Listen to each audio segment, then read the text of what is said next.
Y justamente es lo que vamos a hablar esta mañana. Por eso vamos a hacer una especie de diagnóstico. Ustedes mismos van a decir, ¿sabes qué? A mí me está cayendo el 20 en esto, yo crecí con esto, me dijeron tal cual cosa. Y vamos a ver si estás en consonancia para poder crear riqueza en tu vida, ¿ok? Porque a lo mejor, y suele suceder y mucho con los dentistas, que eres un gran generador de ingresos, pero también eres un gran generador de gastos. Entonces ahí nunca va a haber riqueza, ¿cierto? O al revés, ¿sí? Eres muy austero, pero te falta crear más riqueza, te falta generar más fuentes de ingreso, ¿no? Entonces tiene que haber una consonancia.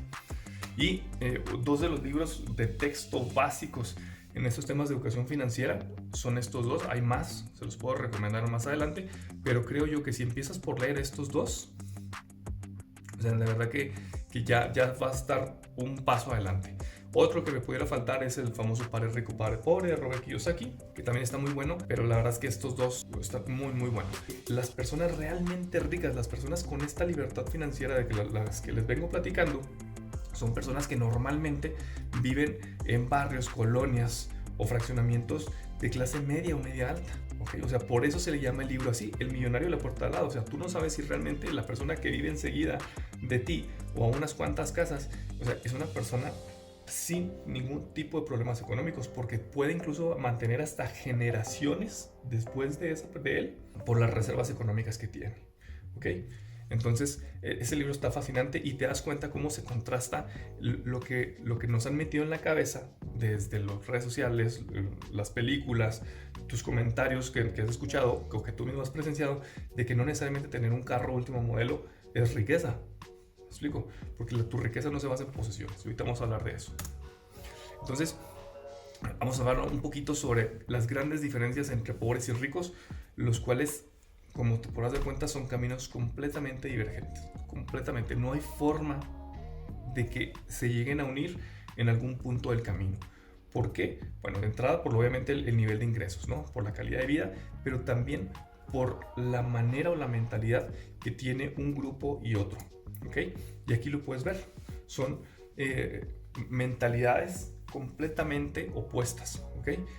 Un rico tiene un chip, doctores, un mindset, un ADN de creación de riqueza, de creación de generar más dinero. Mientras que una persona pobre tiene un chip completamente contrario. ¿Qué hace una persona con mentalidad de pobreza? Pues una persona, en cuanto le llega el dinero, lo echa para atrás, ¿no? O sea, se lo gasta, lo despilfarra, no le queda nada o le queda muy poco. Mientras que una persona rica hace completamente lo contrario. O sea, a ver, me llegaron 100 pesos, 100 dólares, 500 dólares. ¿Cómo le hago para que estos 500 dólares se conviertan en 600? Y no en 300 o 200, etcétera, ¿no? Entonces aquí ya te puedes tú empezar a identificar qué tipo de mentalidad tienes tú, de creación de riqueza o de pobreza. ¿Okay? En pocas palabras, te pudiera decir también que la gente rica se compromete a ser rica, mientras que la gente pobre solamente desearía serlo. ¿Qué es lo que sucede? Los pobres compran sus lujos con ingresos activos, con su única fuente de ingresos. ¿Okay? Mientras que los ricos compran sus lujos con ingresos pasivos. Porque un rico sabe que si solamente tiene una fuente de ingresos y con eso se compra una televisión, pues obviamente su patrimonio, su riqueza disminuye. Porque sabe perfectamente que la televisión, al momento de que la compra, la saca del centro comercial o de la tienda y la prende y ya se devaluó, ¿qué te gusta? Un 30%. Jamás vas a poder vender una televisión, un carro o un bien al mismo precio que como lo compraste. Por lo tanto, ya eres más pobre, ¿cierto? Eso lo sabemos muy bien con los carros, pero aplica prácticamente con cualquier otro bien. Entonces, si fuese un activo, que si tú, por ejemplo, ahí sí, cuando lo compras, pasa el tiempo y sube de precio, ahí la cosa cambia. ¿Me explico? Como pudieran ser, por ejemplo, los autos clásicos o las obras de arte. ¿Me explico? Tal vez incluso hasta el dólar, por así decirlo, inversiones, o sea, final de cuentas, eso es lo contrario a un lujo o lo contrario a un pasivo sería una inversión, que es un activo, ¿ok?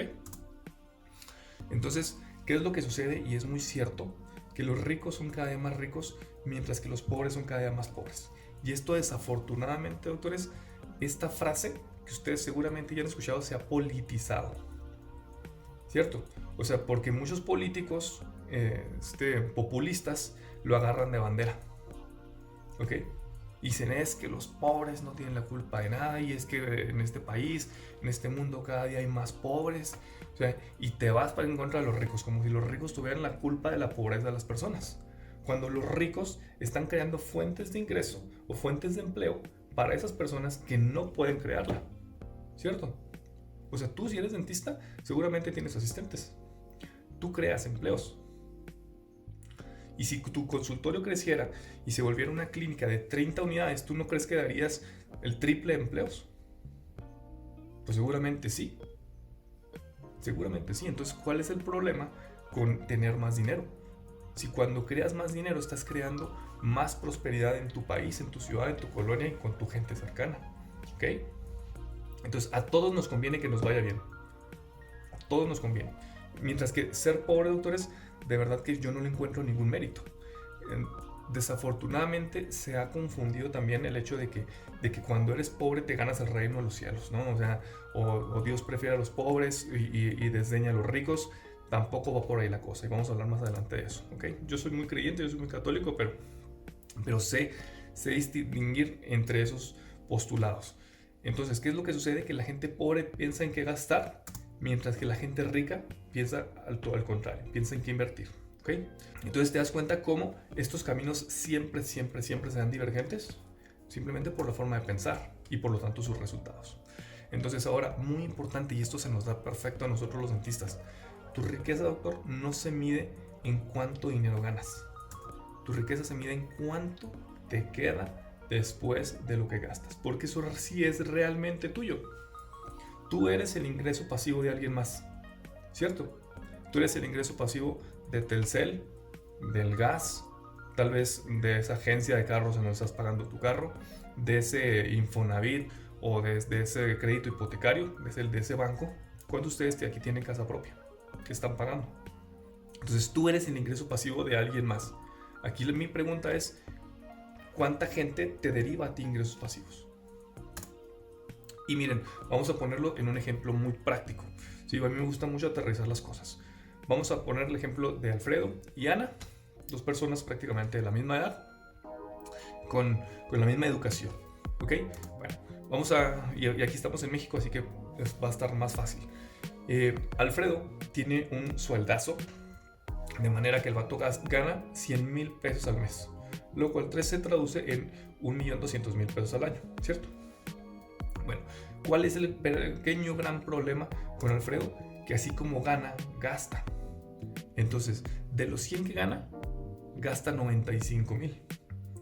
Por lo tanto, su riqueza, o más bien su día, le cuesta un poco más de 3,000 pesos. Es mucho dinero, ¿sí? Entonces, ¿cuánto sería la riqueza neta de Alfredo a lo largo de un año?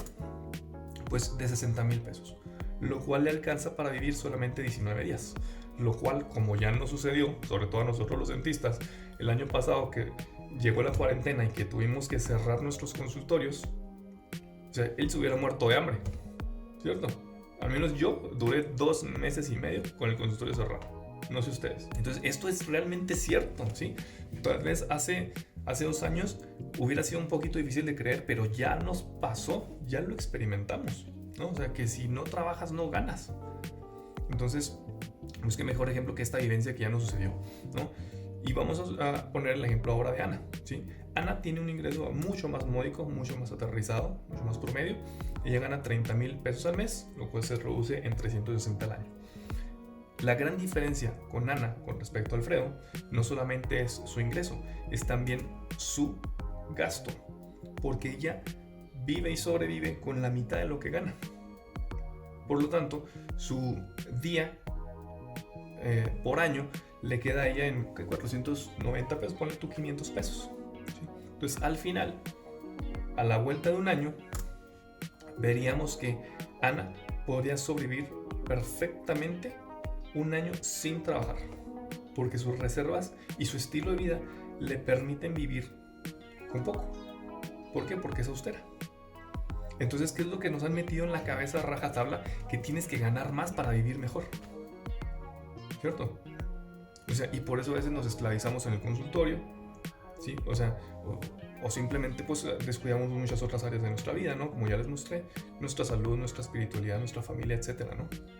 Entonces ahora yo te pregunto, ¿cuál de los dos es realmente más rico? Así que no te preocupes si de repente no estás ganando o generando los ingresos que tú quisieras. Obviamente eso no está nada peleado, ¿verdad? Si puedes generar más dinero, qué mejor. Y eso lo vamos a ver más adelante. Pero debes de entender que todo depende de lo que tú haces con el dinero, ¿ok? Y eso es lo que les quiero decir. El problema no es tu falta de dinero, doctor. El problema comienza o termina cuando el dinero llega a ti, ¿cierto? ¿Sí? Entonces, no te preocupes si de repente no estás ganando un buen dinero, mejor preocúpate, pregúntate qué es lo que estás haciendo con el que ya tienes y ya te llega. Y al ratito lo vamos a ver, ¿ok? Entonces, esto se resume en el libro que les estaba mencionando, El millonario de la puerta al lado. Las personas realmente ricas, doctores, tienden fuertemente a un estilo de vida inusualmente austero.